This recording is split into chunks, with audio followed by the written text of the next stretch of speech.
नमस्कार दोस्तों। तो ये अपना तीसरा टॉपिक है।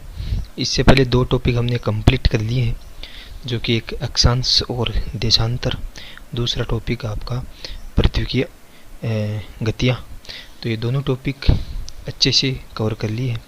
आज तीसरा टॉपिक अपना, और इस टॉपिक का जो नाम है वो है महासागरों एवं महाद्वीपों का निर्माण, यानी origin of ocean and continent.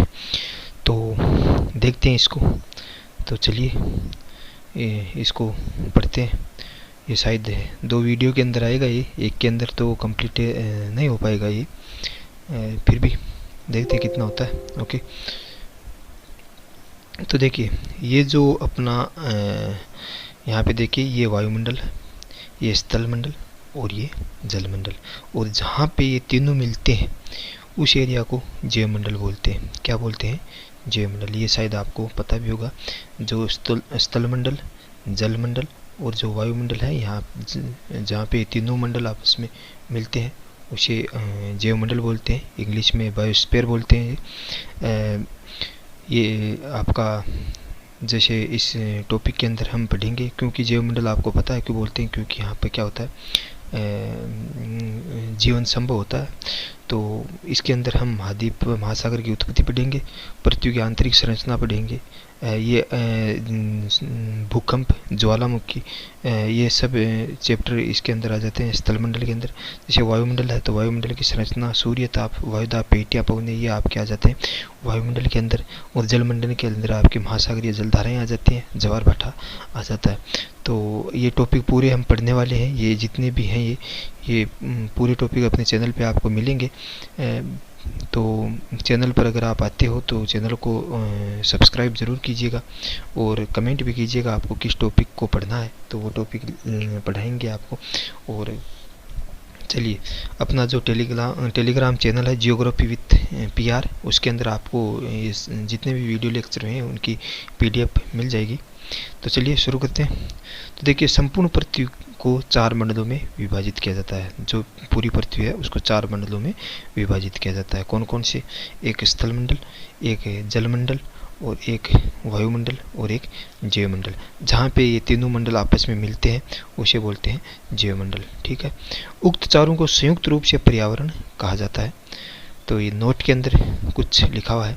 तो जैवमंडल में सभी प्रकार के सजीव जगत, प्राणी व जंतु जगत को रखा जाता है, और यह मंडल वही विकसित होता है जहाँ अन्य तीनों मंडल होते हैं। ये हमने ऊपर देखा है। इस कारण पृथ्वी एकमात्र ऐसा ग्रह है जहाँ पर जैवमंडल पाया जाता है। तो ये नॉर्मल सी बात है, सबको पता है आपको। महाद्वीप और महासागरों की उत्पत्ति, तो ये अपना मेन टॉपिक आज। तो महासागरों एवं महाद्वीपों की उत्पत्ति के संबंध में भिन्न भिन्न विद्वानों ने भिन्न भिन्न सिद्धांत दिए हैं, जिनमें से प्रमुख सिद्धांत निम्न है। ठीक है, कौन कौन से? तो देखिए, तो वायव्य कुंडलाकार सिद्धांत, इसे नेबुला सिद्धांत भी बोलते हैं। अब यहाँ से ये टॉपिक अपना मेन टॉपिक है वो स्टार्ट हो जाता है। तो वायव्य कुंडलाकार सिद्धांत या नेबुला सिद्धांत बोलते हैं इसको। ये दिया किसने था? तो ये लॉर्ड केल्विन ने दिया था। तो ज़्यादातर यही पूछा जाता है, या मिलान वाला क्वेश्चन आता है कि वायव्य कुंडलाकार सिद्धांत, जैसे मान लीजिए प्लेट टेक्टोनिक सिद्धांत हो गया, और इसके आगे जैसे मान लीजिए ये किसने दिया था, तो ये दे देते हैं और पूछ लेते हैं कि इसको आप मिलान कीजिए। तो इस तरह के कुछ क्वेश्चन आ जाते हैं, लेकिन कई क्वेश्चन ऐसे हैं जो अंदर से भी पूछे जाते हैं। तो चलिए इसको पढ़ते हैं। तो पृथ्वी की उत्पत्ति का जो पहला सिद्धांत था वो कोल्विन ने दिया था। ठीक है ना। तो पहला सिद्धांत कोल्विन ने दिया था। कोल्विन, इसी को केल्विन भी बोल देते हैं, कोल्विन भी बोल देते हैं, तो इसमें कोई ज़्यादा बड़ा इशू नहीं है इसके अंदर। तो कोल्विन ने दिया था, जिसे वायव्य कुंडलाकार निहारिका सिद्धांत बोलते हैं। क्या बोलते हैं? वायव्य कुंडलाकार निहारिका सिद्धांत। ये दिया कब था? तो ये 1844 में दिया था। ठीक है ना। तो इस सिद्धांत के अनुसार क्या है? तो इस सिद्धांत के अनुसार क्या क्या बातें कही गई है? तो इस सिद्धांत में कहा गया है कि पृथ्वी जो आरंभ में है वो एक गर्म गैस का गोला था। पृथ्वी क्या थी? एक गर्म गैस का गोला थी, जिसे विभिन्न प्रकार के धूलकण भी शामिल थे। ठीक है ना। लंबे समय बाद जैसे जैसे पृथ्वी सूर्य से दूर होती गई, वैसे वैसे पृथ्वी ठंडी होती गई। ये आपको भी पता है, क्योंकि अगर कोई भी चीज़ है वो गर्म चीज़ के अंदर रहेगी तो वो गर्म होगी, अगर उससे दूर होगी तो वो ठंडी होगी। वैसे ही पृथ्वी जो है सूर्य से जैसे जैसे दूर होती गई वैसे वैसे आपकी ठंडी होती गई। इस कारण ठोस तत्व संगठित होते गए, संगठित संगठित थी, यानी एक जगह एकत्रित होती गई और वायु बाहर आती गई और वायु से जो है वो बाहर निकल गई, यानी गैस बाहर निकल गई। परिणाम स्वरूप स्थलमंडल और वायुमंडल का निर्माण हुआ। पृथ्वी की विसर्जित हुई उष्मा से वाष्पोत्सर्जन की क्रिया होकर वर्षा हुई, यानी जो पृथ्वी से जो गर्म उष्मा निकली बाहर, जो वायु बाहर निकली, उसकी वजह से वाष्पोत्सर्जन की क्रिया हुई और उससे आपको पता है क्या हुआ, वर्षा हुई। तो जलमंडल की उत्पत्ति का कारण भी यही बने। तो जलमंडल की उत्पत्ति का कारण ये क्या है, तो जैसे ही मान लीजिए पृथ्वी हो सूर्य से दूर होती गई और ठंडी हो, जैसे जैसे दूर होती गई वैसे वैसे ठंडी होती गई और जैसे ही ये दूर हुई तो इसमें से जो गैस है वो निकलने लगी, गर्म गैस। उसी गर्म गैस की वजह से क्या हुआ, वाष्पोत्सर्जन की क्रिया हुई और उस क्रिया से क्या हुआ, वर्षा हुई और वर्षा होने से आपको पता क्या हुआ, जलमंडल की उत्पत्ति। और इसके एक टुकड़े के रूप में जो है चंद्रमा अलग हुआ, यानी चंद्रमा की उत्पत्ति हुई। ठीक है जी। उक्त टुकड़े के स्थान पर जल बनने से प्रशांत महासागर बना। उस टुकड़े के स्थान पर क्या होगा, वर्षा हुई, वर्षा हुई तो जल भरा, जल बनने से क्या हो गया, प्रशांत महासागर बन गया। अब ये सिद्धांत इतना ही है। तो दूसरा सिद्धांत आ जाता है आपका लेफ्वर्थ वल्लभ का सिद्धांत। इनके सिद्धांत इन्होंने क्या कहा था, तो इनके अनुसार आरंभ में जब पृथ्वी सूर्य के नज़दीक थी, बात वही है लगभग, तब पृथ्वी अत्यंत गर्म थी, परंतु जैसे ही सूर्य से धीरे धीरे दूर होने लगी वैसे वैसे उसमें उष्मा कम होती गई।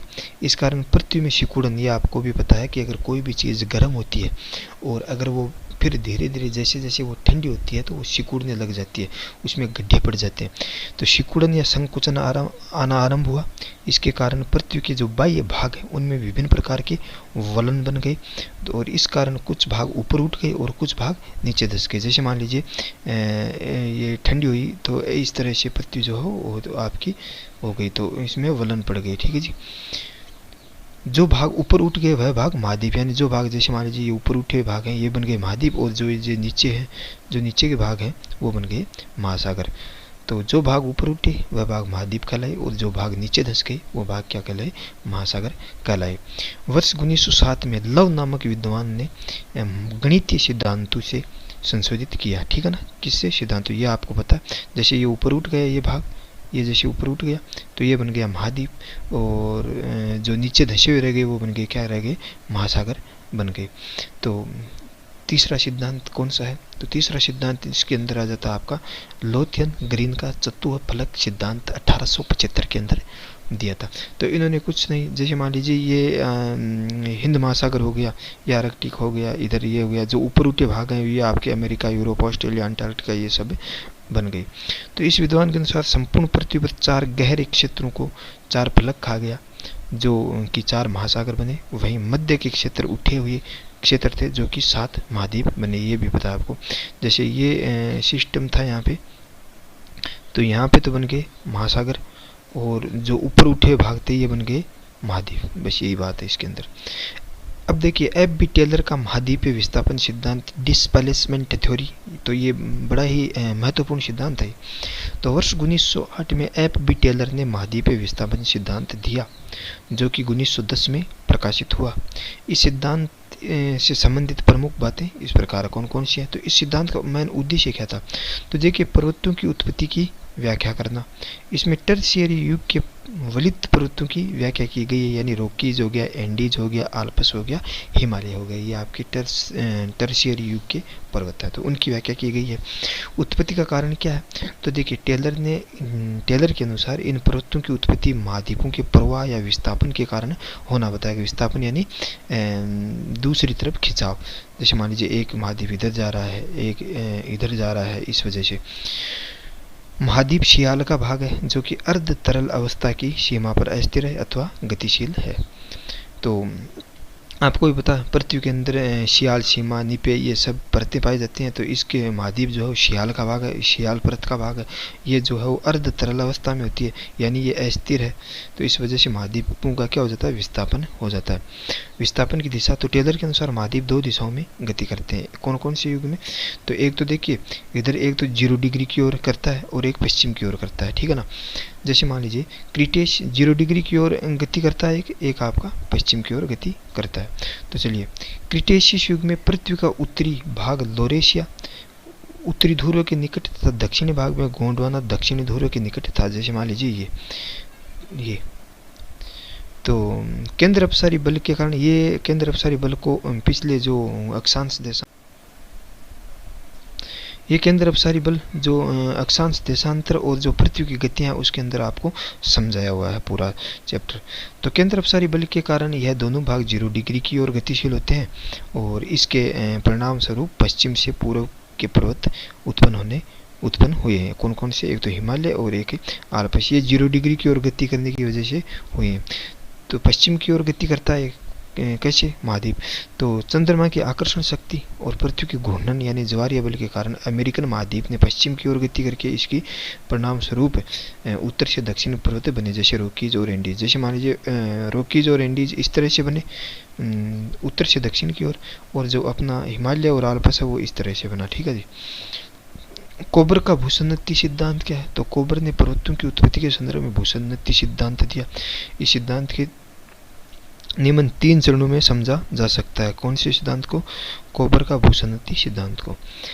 तो 3 चरणों में कैसे? तो पहला धरातल का निर्माण, पहला चरण ये है। तो कोबर के अनुसार जैसे जैसे पृथ्वी सूर्य से दूर होती गई उसकी ऊष्मा में क्षय होता गया और ऊष्मा के क्षय के कारण पृथ्वी ठंडी होकर संकुचित होने लगी। इससे समग्र पृथ्वी का निर्माण हुआ जिसे लिथोजेनेसिस कहते हैं। इसमें मेन बात ये है कि लिथोजेनेसिस वर्ड किसका है? तो ये आपके कोबर का है, जो कि भूसन्नति सिद्धांत के अंदर यूज किया था।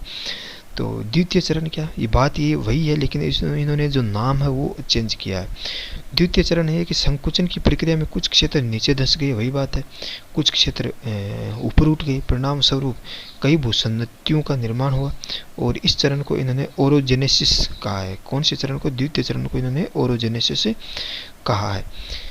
देखिए ये भूसन्नति वाला क्या हो गया कि ये अग्रभाग, जैसे मान लीजिए ये अग्रभाग हो गया ये पृथ्वी का, और कुछ भाग जो नीचे धंस गया ऐसे।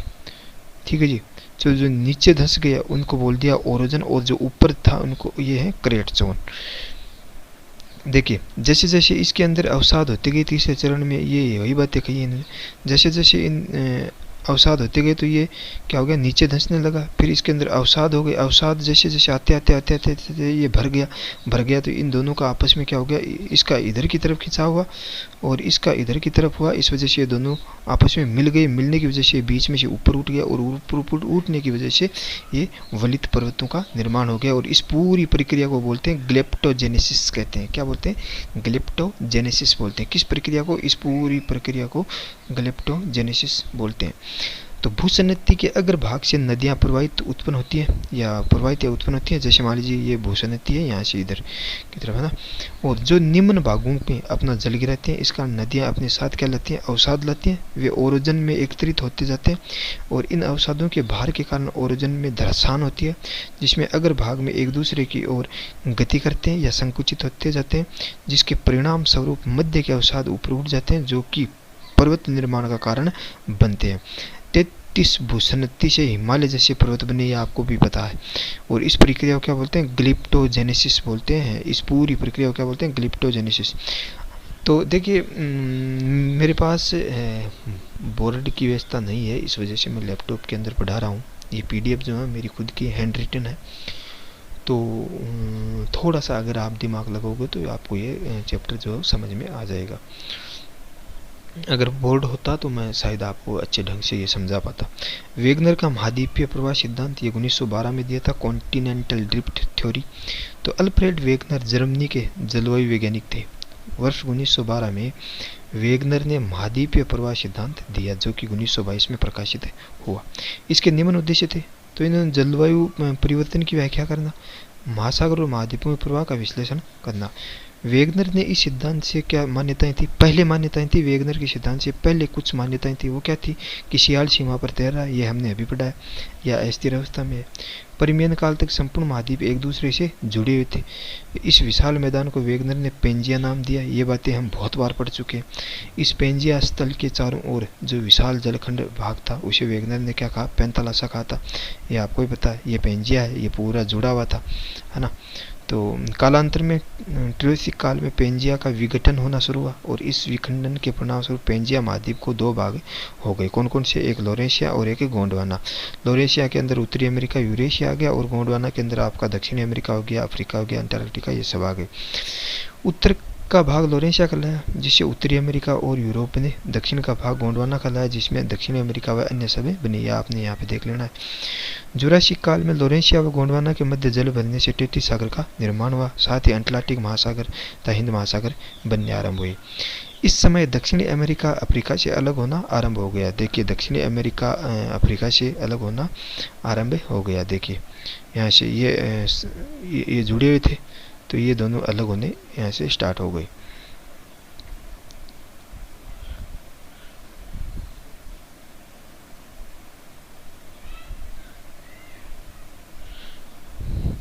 और इन दोनों के मध्य, दक्षिणी अमेरिका और अफ्रीका के मध्य क्या बन गया? अटलांटिक महासागर बन गया। क्रिटेशियस काल के बाद पृथ्वी का वर्तमान रूप बनना आरंभ हुआ। वेगनर ने भी टेलर की भांति यह मान्यता दी थी कि महाद्वीप निम्न दो दिशाओं में प्रवाह करते। कौन कौन से? एक तो पश्चिम के कारण ज्वारीय बल के कारण, पश्चिम दिशा की ओर ज्वारीय बल के कारण, और एक 0 डिग्री की ओर यानी उत्तर की ओर यानी केंद्र अपसारी बल के कारण। इसे उत्प्लावन बल नाम दिया, जो कि केंद्र अपसारी बल के कारण उत्पन्न हुआ।